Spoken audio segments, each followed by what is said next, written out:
comecei a ler o Roberto Schwartz quando eu estava ainda no curso de graduação da História.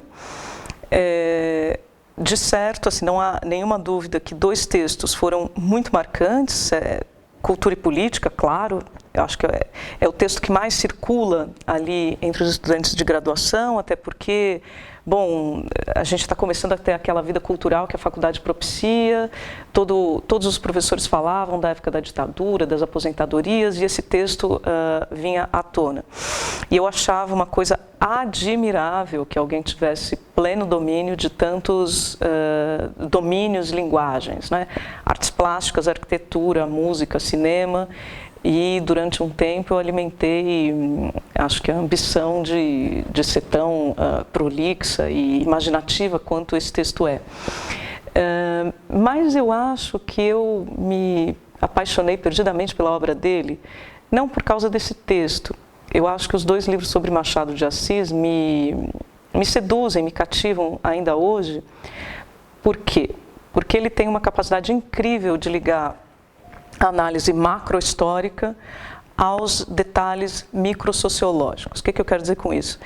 O esquema do Ideias Fora do Lugar é poderoso, é possível ainda hoje se pensar, eu acredito, em termos de centro e periferia, por mais que essas noções tenham sofrido atualizações de teorias mais contemporâneas, que também pensam as assimetrias geopolíticas, a gente sabe disso. Agora, além desse esquema poderoso, inspirado no materialismo histórico, etc., a análise dos romances eu acho absolutamente espetacular. Sobretudo, o que ele propõe para a análise de personagens como Estela, por exemplo, né?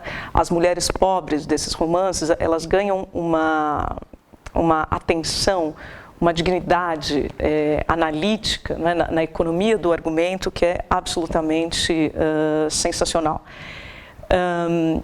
Eu demorei muito para enfrentar, né, o ponto ali, as mulheres, como elas são analisadas, o que elas têm a ver com a obra de Roberto Schwartz.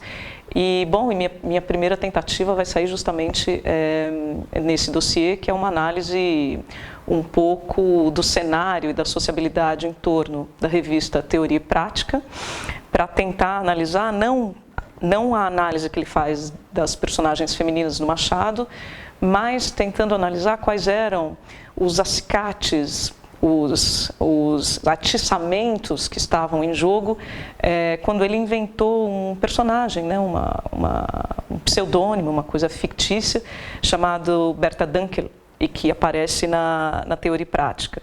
É uma personagem feminina que me parece importante pelo que ela registra em matéria de utopia política da parte do Roberto, que é um tema pouco explorado, apesar dele ter bastante comentadores. Ninguém se perguntou, bom, afinal, qual seria a utopia política do Roberto Schwartz, né?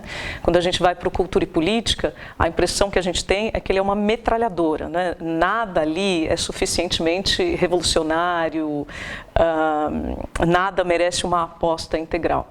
Então, onde estaria o registro do que para ele seria a sociedade emancipada? E daí tem um argumento em torno dessa senhora chamada Berta Dunkel. Bom, a ideia do dossiê Leituras, Leitores e Lugares de Roberto Schwartz nasceu em função de uma mesa redonda que nós fizemos na Unbox de 2017, e nós descobrimos que, para além dessa mesa redonda, havia outros pesquisadores que também estavam apresentando trabalhos sobre a obra de Roberto Schwartz. Nos comunicamos com a turma de pensamento social brasileiro, nos comunicamos com outros pesquisadores mais jovens, que sabíamos que também tinham reflexões a publicar, a contribuir, e eu acho que, bom, saiu um sumário bastante diversificado e que corresponde a esse título, né? Os autores entram de várias maneiras na obra do Roberto Schwartz, apresentam, eu acho que um panorama do que hoje a obra dele ainda possibilita pensar em matéria de contemporaneidade, e alguns autores mostram que nem tudo pode ser aproveitado, né? E nesse sentido acho que não é um dossiê crítico, não apenas, a ideia não é só celebrar, mas é também revisitar a obra de maneira, acho, reflexiva, menos do que apologética.